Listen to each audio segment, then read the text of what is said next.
इस वक्त जो बड़ी खबर आ रही है वो अफगानिस्तान से है। तालिबानी आतंकी अफगानिस्तान की राजधानी काबुल में घुस गए।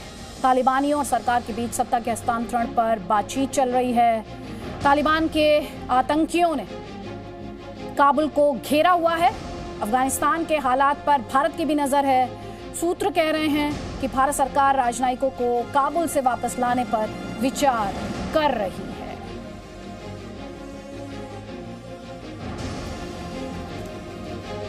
और ज्यादा डिटेल्स के लिए रुक करेंगे जी मीडिया संवाददाता सिद्धांत सिब्बल का। सिद्धांत, सबसे पहले ये बड़ी खबर आपसे ये जानना चाहती हूँ, एक तरफ दो बातें हैं, एक तरफ ये खबर सामने आ रही है कि तालिबान ने काबुल को घेरा हुआ है और दूसरी तरफ बड़ी खबर ये है कि अफगानिस्तान की सरकार और तालिबान के बीच बातचीत चल रही है। इन दोनों ही खबरों की क्या पुष्टि है और दूसरा इन दोनों ही खबरों के मतलब क्या है? देखिए, मैं आपको बता दूं, आज काफी ड्रामेटिक डे रहा है काबुल के लिए और अफगानिस्तान के लिए भी, क्योंकि आज अफगानिस्तान में कह सकूं तो सारा अफगानिस्तान अब तालिबान के अब रूल में है काबुल को छोड़ के।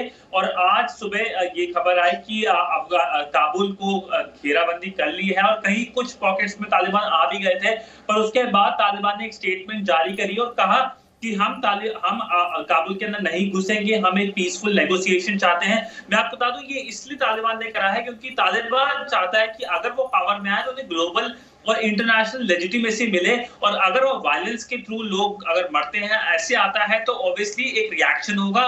बड़ा रिएक्शन ये होगा कि यूएस उसी वक्त रिएक्ट कर कर अपनी फोर्सेस से तालिबान को एक मेजर झटका दे सकता है, इसलिए तालिबान काबुल में नहीं घुसा। दूसरी बात, इस वक्त जैसे इस वक्त हम बात कर रहे हैं, उस वक्त नेगोशिएशंस चल रहे हैं कि प्रेसिडेंट गनी अब हटे और नया एक कॉम्प्रोमाइज सोल्यूशन निकले। कुछ नाम भी बाहर आ रहे हैं जो कॉम्प्रोमाइज सोल्यूशन की कौन प्रेसिडेंट बनेगा अफगानिस्तान का अगला प्रेसिडेंट, वही बड़ा फोकस और एक मैसेज होगा। सिद्धांत, यहाँ पर सवाल ये भी है कि जब हम नेगोशिएशन की बात करें, बातचीत की बात करें, तो एग्जैक्टली ये बातचीत किन बातों को लेकर इस वक्त हो रही है? वो कौन सी शर्तें हैं जिन पर नेगोशिएशन चल रहा है अफगान सरकार और तालिबान के बीच? और इस सब के बीच जिस तरह से हमने कई सिटीज में एक तरीके का सरेंडर देखा है, बिना रेजिस्टेंस के सरेंडर देखा है, उसके बाद एक सवाल जो हर किसी के जहन में वो ये भी है कि कितना रेजिस्टेंस या फिर कितना नेगोशिएट करने की स्थिति में अफगान सरकार है इस वक्त तालिबान से? देखिए, अफगान सरकार अब कोई भी नेगोशिएट करने की स्थिति में नहीं है। पूरा एक तरफ से देश अब तालिबान के एक तरफ से रूल में है काबुल को छोड़ के, और कहीं ना कहीं अभी जो बातचीत चल रही है वो इससे चल रही है, कहीं ना कहीं इंटरनेशनल प्रेशर है तालिबान पे कि अगर वो वायलेंस करता है काबुल के अंदर, और कहीं ना कहीं डिप्लोमेट्स, फॉरेन नेशनल्स और फॉरेन डिप्लोमेट्स इसमें इंपैक्ट होते हैं, पर्टिकुलरली अमेरिकन, तो यूएस की तरफ से स्ट्रॉन्ग रिएक्शन होगा। हमें पता है यूएस ने अपनी फोर्सेस भी भेजी हैं अफगानिस्तान के अंदर, पर कहीं ना कहीं अगर हम देखें सिचुएशन ऑन ग्राउंड यही है कि वायलेंस ना हो, लोग ना मरे, इसलिए कहीं ना कहीं ये पीसफुल टॉक्स चल रही हैं। और टॉक्स का बेसिक फंक्शन और मतलब यही है कि कैसे अफगानिस्तान का अगला राष्ट्रपति चुना जाए और एक कॉम्प्रोमाइज कैंडिडेट तालिबान और अफगान सरकार के बीच में आ सके। मनीष शुक्ला भी इस वक्त हमारे साथ है। मनीष, इस वक्त जब ये बड़ी खबर हम अपने दर्शकों तक पहुंचा रहे हैं, एक सवाल जो जहन में आता है अफगानी सिविलियंस के लिए, इस समय जो तालिबान जितनी तेजी से आगे बढ़ रहा है, और अभी सिद्धांत बता रहे थे कि काबुल को चारों तरफ से घेरे हुए है, नेगोशिएट करने की स्थिति में अफगान सरकार है नहीं, सिविलियंस के लिए इसका क्या मतलब है?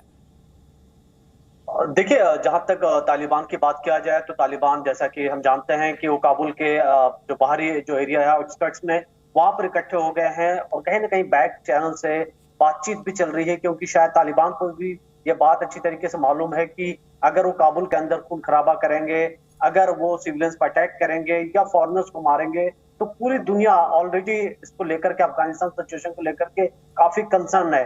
आप ये भी देखिए कि इस वक्त काबुल की जो आबादी है करीब 45 लाख से 50 लाख के बीच आबादी है, और काबुल के जो लोग हैं वो बिल्कुल नहीं चाहते कि इस तरीके से जो उन्होंने पहले 2 दशक पहले जो हालात देखे थे वो काबुल के अंदर दोबारा आए, क्योंकि Kabul mostly middle class families है और कई ऐसे की तरफ भाग भी रहे हैं। कई देशों को और करीब 4 लगातार से हम 5 ऐसे वीडियोस देख भी रहे हैं मनीष, सोशल मीडिया पर बहुत सारे ऐसे वीडियोस हैं जो दिखा रहे हैं कि लोगों में इस वक्त कितना डर, कितना खौफ, अफरा तफरी का माहौल। कई ऐसे वीडियोस जिनकी पुष्टि तो नहीं की जा सकती, लेकिन ये दिखाते हैं कि काबुल की सड़कों पर वाहनों का किस तरीके से जाम लगा हुआ है। हमारे साथ दो खास मेहमान भी हैं। हमारे साथ पूर्व राजनयिक मंजू सेठ जी हैं और साथ ही मेजर जनरल एससी मेस्टन हमारे साथ हैं, फॉर्मर डिफेंस अटैचे रहे हैं काबुल में। मेस्टन सर, आपसे मैं जानना चाहती हूँ, जब हम दोनों का तुलना करते हैं अफगानी फोर्सेस और तालिबान की, तो अफगानिस्तान के पास 3.5 लाख सैनिक, तालिबान के पास सिर्फ 70,000 लड़ाके, 167 विमान अफगानी फोर्सेस के पास थे, तालिबान के पास कोई विमान नहीं था। फंड की बात करें तो $5.5 बिलियन और वहीं तालिबान के फंड की बात करें तो $1.6 बिलियन। इतना बड़ा गैप होने के बावजूद जितनी तेजी से तालिबान ने अफगानिस्तान में, बिजली से भी ज्यादा तेजी से तालिबान ने जिस तरीके से रफ्तार पकड़ी है अपने एक्सपेंशन में, क्या उसने आपको सरप्राइज किया है? नहीं, मेरे को कोई सरप्राइज नहीं हुआ है। इसके कई कारण हैं। कारण एक है कि जो भी ये तालिबान का ऑफेंसिव हुआ है, इसमें firstly all the people there were prepared, the Taliban was prepared. वो पहले से ही वहां पर थे, ये सडनली कहीं से नहीं आए हैं।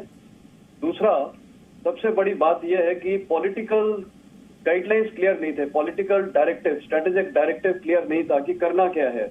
एक तरफ पीस टॉक्स चल रही है, डेलीगेशन जा रहा था क्या नाम है कतार में, हर जगह ये मीटिंग्स हो रही थी। उसके बावजूद सोल्जर्स वर कंफ्यूज्ड, एंड मैं अभी भी कई सोल्जर्स के और ऑफिसर्स के साथ टच में हूँ। वो इसीलिए नहीं लड़ना चाह रहे थे क्योंकि उनको पता था फाइनली अब्दुल्ला के अंदर में ये गवर्नमेंट डेलीगेशन जा रहा है, यूएस का डेलीगेशन जा रहा है, कतार में तालिबान आ रहा है, तो वो उन्हीं के साथ क्यों लड़े जिनके साथ फाइनली उनको बैठना है। तो एक वो बहुत कारण है।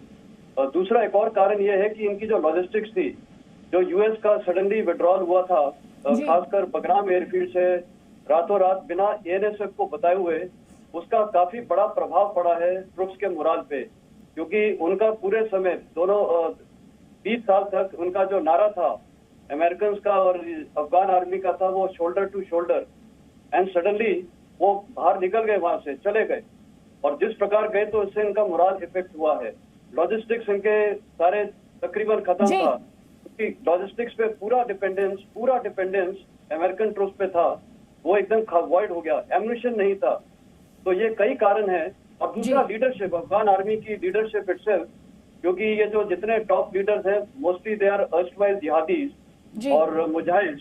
और अभी जैसे अफगान आर्मी चीफ को भी बनाया है, आपको हैरानी होगी सुन के कि उनकी उम्र 32-35 ईयर्स के बीच में है। एंड दिस इज वो पूरा उसमें अमेरिका का हाथ है, बिकॉज उन्होंने ट्रेनिंग अमेरिका में की है, और जबकि उनका बैकग्राउंड पुलिस का बैकड्रॉप है। तो ऐसे में एक कमेंट यहाँ पे मंजू मैम का भी लेकर आना चाहती हूँ, बैकड्रॉप यहाँ पर एक्सप्लेन कर रहे थे। लेकिन मंजू जी, एक सवाल जो बहुत इंपॉर्टेंट सवाल है, आज जब हम बात कर रहे हैं, यूएस के पुल आउट करने में 1 महीना भी नहीं खिंचता है और अफगानिस्तान में तस्वीर और बाजी पूरे तरीके से पलट जाती है। आज कई लोग ये सवाल भी पूछ रहे हैं, यूएन कहाँ है, कहाँ है सिक्योरिटी काउंसिल? अफगानिस्तान को इस तरह से दुनिया ने अबेंडन क्यों कर दिया? आप जानते हैं यूएन सिक्योरिटी काउंसिल में इस वक्त इंडिया की प्रेसिडेंसी है, लेकिन कोई भी डिसीजन यूएन अगर लेगा तो उनको all members, permanent members have to vote, have to agree. लेकिन चीन की मौजूदगी में लगता नहीं कि वो अप्रूव होगा, तो इसीलिए वहाँ से यूएन को करना चाहिए। इंडिया ने भी बीच में सजेशन दिया था, लेकिन बिकॉज सबकी सहमति चाहिए इसके लिए, तो इस पे यूएन का कोई एक्शन हो नहीं पाया। और साथ में अगर आप देखेंगे कि जो नेगोशिएशंस चल रहे थे साइमल्टेनियसली इन दिस प्लेस दोहा में, तो उसके साथ में इसकी वजह से कोई प्रॉब्लम जो यहाँ पे जो अफगानिस्तान में चल रहा था, उनको जैसे उन्होंने कहा जनरल साहब ने कि वहाँ कोई डायरेक्शन नहीं था, तो इसलिए वो completely free for all, and वहाँ के जो आर्मी थी वो थोड़ी कॉम्प्रोमाइज लग रही है कई रिपोर्ट्स के हिसाब से। तो इसलिए उन्होंने सब हैंडओवर कर दिया और इतनी स्पीड से ये आगे पहुँच गए, और किसी ने इतना एक्सपेक्ट नहीं किया था। यूएस भी कह रहा था कि it will be about 3 months, लेकिन बिकॉज डिफेंस नहीं था, अफगानी फोर्सेस ने इतना कोई रेजिस्टेंस नहीं पुट अप किया, उसकी वजह वही से अपने आप में बहुत सरप्राइजिंग भी है मैम, क्योंकि हम अपने दर्शकों को लगातार बता रहे हैं कि किस तरह से अब अफगानिस्तान में लड़ाई निर्णायक दौर में, तालिबान काबुल को घेरे हुए है और इस वक्त की जो बड़ी खबर है वही अफगानिस्तान सरकार के साथ तालिबान की बातचीत चल रही है सत्ता हस्तांतरण को लेकर, ये स्पष्ट करते हुए, और ये आप लगातार एक्सपर्ट्स को भी कहते हुए सुन रहे और मेरे सहयोगियों को भी, कि इस समय अफगान सरकार दरअसल नेगोशिएट करने की स्थिति में नहीं है।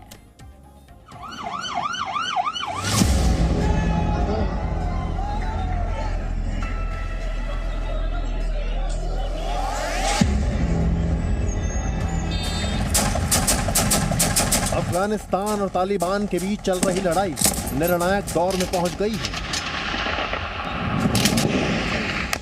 कई प्रांतों पर कब्जा करने के बाद तालिबान आखिर काबुल पहुंच गया है। काबुल में फायरिंग की खबरों के बीच वहां भगदड़ मच गई।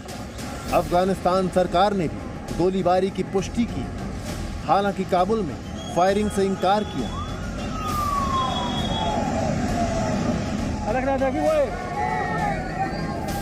तालिबान का यह भी कहना है कि उसका युद्ध से काबुल पर कब्जे का इरादा नहीं है। इससे पहले तालिबान के प्रवक्ता ने यह भी साफ कर दिया कि काबुल में दूतावासों का निशाना नहीं बनाया जाएगा।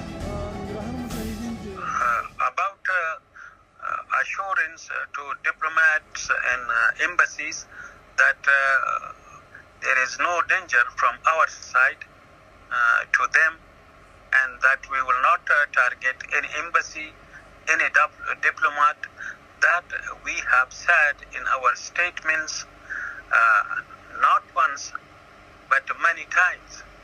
So it is our commitment. इस बीच अफगानिस्तान के राष्ट्रपति अशरफ गनी भी बैठक कर रहे हैं। नेटो के प्रतिनिधियों के साथ भी अशरफ गनी की बैठक हुई। अफगानिस्तान के कार्यवाहक आंतरिक मंत्री अब्दुल सत्तार ने कहा कि काबुल पर हमला नहीं होगा और सत्ता का हस्तांतरण शांतिपूर्ण तरीके से होने की उम्मीद जताई। अफगानिस्तान के 34 में से 25 प्रांत पर तालिबान का कब्जा हो चुका है। तालिबान ने तजाकिस्तान, उज्बेकिस्तान, ईरान, पाकिस्तान, चीन से सटे बॉर्डर इलाकों पर कब्जा कर लिया है। उत्तरी अफगानिस्तान के बड़ाक्शन के फैजाबाद पर तालिबान का कब्जा हो चुका है। फैजाबाद की सीमा तजाकिस्तान, पाकिस्तान और चीन से सटी हुई है। अमेरिका भी अपने राजनयिकों को काबुल से सुरक्षित वापस लाने के लिए 5000 सैनिकों को भेज रहा है। कुल मिलाकर तालिबान का अफगानिस्तान में करीब करीब फुल कंट्रोल दिख रहा है। अफगानिस्तान सरकार ने भी तालिबान के सामने सरेंडर कर दिया है। अब देखना यह होगा कि सत्ता का हस्तांतरण शांति से होगा या फिर काबुल में खूनी संघर्ष होगा। अनस मलिक के साथ ब्यूरो रिपोर्ट, जी मीडिया, काबुल, अफगानिस्तान। और इस वक्त की लेटेस्ट इंफॉर्मेशन आपके लिए यही है कि तालिबान और अफगानी सरकार के बीच नेगोशिएशन चल रहा है, बातचीत चल रही है सत्ता हस्तांतरण को लेकर, और साथ ही काबुल के चारों तरफ तालिबान की मौजूदगी है। कई खास मेहमान हमारे साथ लगातार बने हुए। जनरल वेस्टन, एक इंपॉर्टेंट सवाल भारत के लिहाज से ये खबर कितनी बड़ी है और आगे जियोपॉलिटिक्स को आप किस तरह से बदलते हुए देखते हैं? जहां तक ये खबर है भारत के लिए, ये मेरे ख्याल तो इतनी अच्छी खबर नहीं है, क्योंकि ये खबर सबसे अच्छी मेरे ख्याल पाकिस्तान के लिए है। उनको सूट करती है और ये सारा उन्हीं का पूरा खेल है, और इसमें मेरे ख्याल अमेरिका का भी हाथ है। अगर आप लॉन्ग टर्म एम देखिए, ये हो क्या रहा है, जैसे मैंने आपको पहले भी बताया, ये तालिबान एकदम कहां से आ गया। ये तालिबान वहां पर था, एक्सेप्ट दैट इन्होंने सही टाइम पे ये हर जगह पर आए हैं, क्योंकि वहाँ का जो इंफ्रास्ट्रक्चर है, वहाँ का जो टेरेन है, इतनी इजी नहीं है। तो इसमें ये अमेरिका को और पाकिस्तान को बहुत सूट करता है, हमारे को इतना सूट नहीं करता है। अब हमारे लिए ऑप्शंस क्या हैं? अब हमारे लिए ऑप्शंस हैं, मेरे ख्याल अगर ये गवर्नमेंट बनती है, जो हर हद तक बनेगी, क्योंकि इसमें अमेरिकन रोल है। ये प्रेसिडेंट ट्रम्प जो पहले थे, ये अक्टूबर से इनकी पूरी कोशिश है, बल्कि एक ऑल्टरनेटिव इन्होंने शारजा में भी रखा है, वो उनका नाम है इंजीनियर अहमद शाह, तो वो उनकी तरफ भी देख रहे थे, और हो सकता है अभी भी वो भी आ जाएं, क्योंकि अभी सिचुएशन अनक्लियर है। काबुल के लोग तो बोल रहे हैं मिस्टर जलाली आएंगे, पर अब इंडिया के लिए ऑप्शन ये है कि चाहे कोई भी रूल आए, मेरे ख्याल इंडिया को अभी इस नेगोशिएशंस में बैठना चाहिए, तालिबान के साथ बैठना चाहिए, और अब हम इसको शायद तालिबान ना बोले, अगर ये ट्रांजिशनल सरकार बन जाए तो इसमें कुछ लोग होंगे जो हर नुमाइंदे के होंगे, जैसे मिनिस्ट्री ऑफ इंटीरियर शायद तालिबान को चले जाए तो मिनिस्ट्री ऑफ डिफेंस गवर्नमेंट वाले जो हिक्स हैं उनको उनके पास जा सकती है। बिल्कुल है सर, मेरे पास समय की कमी, एक छोटा सा कमेंट में मंजू सेठ जी का लेना चाहती हूँ। मंजू जी, तालिबान को लेजिटिमेसी की बात बार बार कई तरह के स्टेटमेंट्स हमने मीडिया में देखे, चाइना की तरफ से, रशिया की तरफ से, पाकिस्तान की तरफ से। क्या माना जाए तालिबान को अब ये जिस तरह से नेगोशिएशन चल रही है अफगानिस्तान सरकार के साथ, और जो पॉइंट अभी जनरल मेस्टन रख रहे थे, अब तालिबान को लेजिटिमेसी मिलने वाली है? लेजिटिमेसी शायद मिल जाए, क्योंकि कोई ऑप्शन नहीं रह गया जहाँ जो सब कुछ हालात बने हुए हैं वहाँ पे ऐसे लग रहा है। और अगर आपने उनके स्टेटमेंट्स भी देखे सब फॉरेन गवर्नमेंट्स के, उन्होंने कहा है कि अगर फोर्स से कोई भी लेता है वहाँ पे पार, हम उनको रिकग्नाइज नहीं करेंगे। तो तालिबान की भी यही कोशिश है कि हम नेगोशिएशंस के साथ आराम से पीसफुली सत्ता संभाल ले। तो सब फॉरेन गवर्नमेंट्स ने उनको इंश्योरेंस दी है कि अगर आप लोग बाई फोर्स नहीं लेते हैं वहाँ पे सत्ता, तो आपको हम we will not recognize any government जो बाई फोर्स वहाँ पे ऑक्यूपाई करती है। तो ये एक बहुत बड़ा उनके फेवर में एक ये पॉइंट है जी, कि वो अगर ये ऐसा क्वाइट पीसफुल ट्रांजिशन हो जाता है और दोनों मतलब कह तो रहे हैं वो कि हम ऑल अफगान्स की गवर्नमेंट बनाएंगे, तो लेजिटिमेसी मिल रही है और मिल भी गई है, क्योंकि सारे नेगोशिएशंस उनके साथ अभी तक हुए हैं। यूएस गवर्नमेंट के ऑल दी अदर जो पावर्स हैं उनके साथ ही नेगोशिएशंस किए हैं, तो उनको लेजिटिमेसी थोड़ी बहुत मिल गई है। और जहाँ तक भारत का सवाल है, आई थिंक हम लोगों का थोड़ा डिफिकल्ट सिचुएशन में है हम लोग, क्योंकि उन्होंने कुछ स्टेटमेंट्स दे दी हैं तालिबान ने भी कि इंडिया इम्पार्शियल रहा है, इम्पार्शियल नहीं रहा है, और जब तक इंडिया अपना दिखाएगा नहीं। इस वक्त ये एक अनफोल्डिंग सिचुएशन है, आगे भी हम आपको अपडेट्स देंगे। जनरल मेस्टन और मंजू सेठ जी, बहुत बहुत शुक्रिया जी न्यूज़ के साथ अपने कमेंट्स साझा करने के लिए, इनसाइट्स शेयर करने के लिए। और सिद्धांत और मनीष आपका भी बहुत बहुत शुक्रिया। जी न्यूज़ इस बड़ी खबर पर आगे भी आप तक अपडेट्स पहुंचाता रहेगा। Presenting B News app available on Google Play and App Store. Download it now.